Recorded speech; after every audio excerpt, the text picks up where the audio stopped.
kaning sa talaga, no? Ato liman sir bali sa talaga. Hadlo ka ba ni ini? Ano man?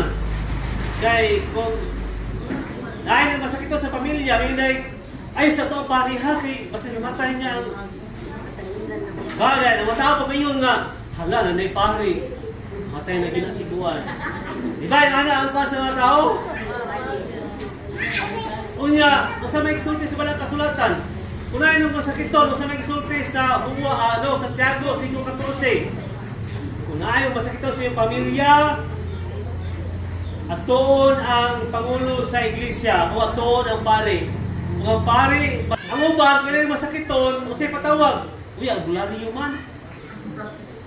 Matumag albularyo. So, kung di mo kung di mo makapod o kanto doktor, ato na mo sa pare. Patawag na ang pare. Bibigyan na siya magsuon. Patawag ang pare, o pare, magkilog kaniya o lana. O sa may exulti sa Marcos 6:13 sa nag-ingon, ang apostoles, ang gila sa mga yawa o ginagaplasan o gana, ang mga masakiton o mga ayo sila. Kung ito ipasabot, nga katulong masakiton, hindi ka mahatlok na patawag pare.